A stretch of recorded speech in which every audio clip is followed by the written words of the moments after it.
Salam alaikum, bien sûr, bonjour, on va continuer notre vidéo concernant ce qu'on appelle la photosynthèse et on va traiter aujourd'hui la phase claire, notamment dite la réaction photochimique. On a déjà vu que pendant la réaction photochimique, qui est la phase claire, on a vu que cette phase claire est une fournisseuse d'énergie sous forme d'ATP, de NADPH, H+, nécessaire à la réalisation désolé, de la phase obscure.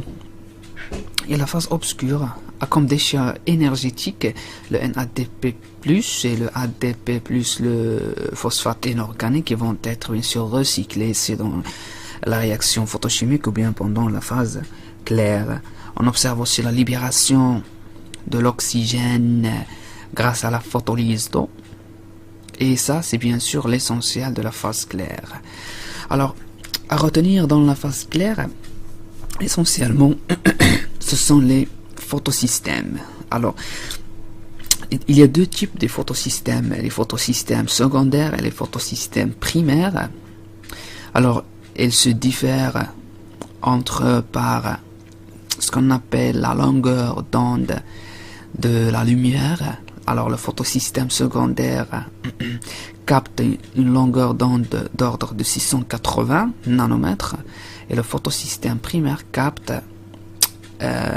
une longueur d'ordre de 700 nanomètres. Alors ça, ce sont les différences majeures entre ces deux photosystèmes. Alors, entre lesquels on trouve ce qu'on appelle une chaîne de transport d'électrons vers une enzyme qui est bien sûr la fin de ce transport.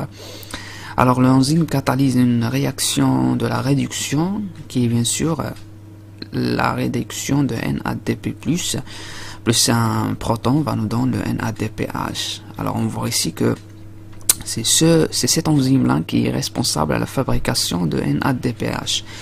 Alors on observe notamment la présence de l'ATP synthase, qui est l'élément essentiel dans la phosphorylation. C'est une enzyme membranaire qui catalyse la phosphorylation de l'ADP vers l'ATP et grâce à un pompage d'électrons vers le stroma.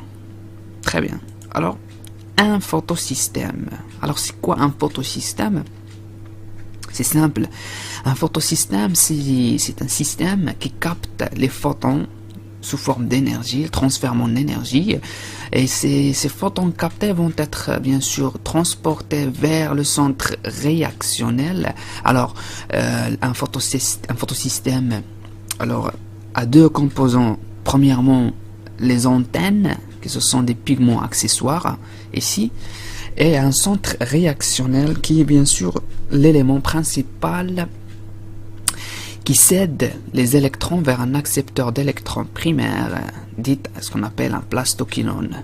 Alors, pourquoi ces pigments de chlorophylle là, et quelle est la différence entre les deux? C'est simple. Alors, les pigments de chlorophylle ou bien les antennes, ce sont les chlorophylles B, les xanthophiles et les caroténoïdes, alors que le centre réactionnel, c'est la chlorophylle A. C'est que cette chlorophylle A qui cède deux électrons vers un accepteur primaire. Alors, pourquoi les antennes? Parce qu'il y a un peu de chance qu'un photon touche directement ou bien tombe directement sur le centre réactionnel, alors que les antennes aident, bien sûr, ce centre réactionnel par un transport d'énergie captée, bien sûr, vers le centre réactionnel. Le centre réactionnel, on a dit que c'est la chlorophylle A. Alors, on va voir ici la formule chimique de cette chlorophylle. Bien sûr, pas à retenir, mais à savoir tout simplement que le centre, ici, c'est un magnésium. Il se diffère, enfin, il y a une analogie avec l'hémoglobine, sauf que l'hémoglobine, au lieu d'avoir un magnésium, il y a le fer ici au centre. Alors ça, c'est les antennes, bien sûr, et les centres réactionnels. Donc, un photosystème est composé par des antennes et un centre réactionnel. Elle est l'élément essentiel qui capte l'énergie lumineuse et le transforme en énergie chimique, bien sûr.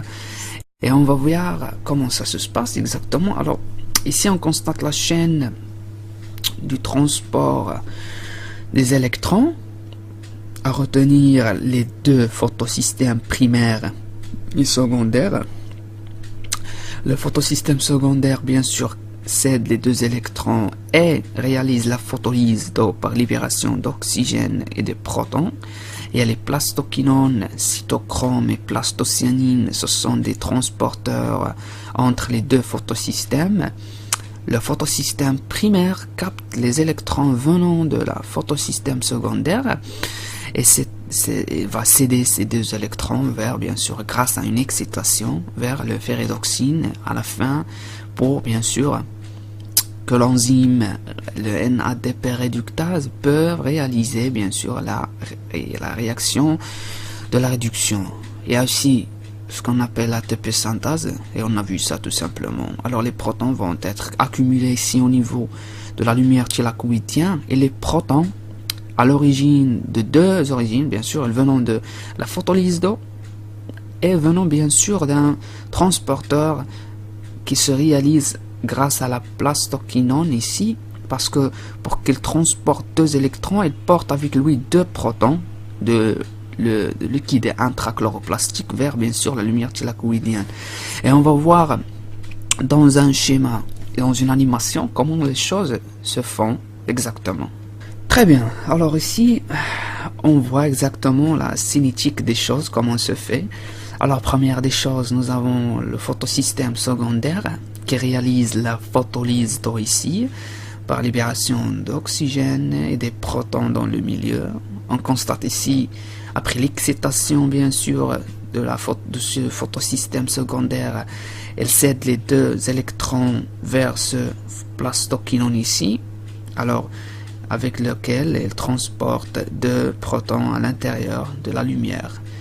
Et le cytokinine ici va accepter ces deux protons, ces deux électrons, et va donner ces deux électrons au plastocyanine. Et le plastocyanine va transporter ces deux électrons ici vers le photosystème primaire. Alors le photosystème primaire notamment va aussi faire passer les deux électrons vers l'enzyme catalyseur de la réaction de réduction de NADPH. Alors tous les protons venant soit de la photolyse d'eau ou bien du transporteur plastoquinone vont être accumulés et acheminés vers l'ATP synthase, et donc on constate la photophosphorylation ou bien la phosphorylation d'ATP tout simplement. Alors ça, c'est en général ce qui se passe dans la phase claire, et bien sûr notamment à retenir que dans cette phase claire il y a deux choses. Premièrement, la libération d'oxygène. Deuxième des choses, la fabrication, bien la synthèse d'énergie nécessaire pour la phase sombre. Ce qu'on va le traiter dans la prochaine vidéo.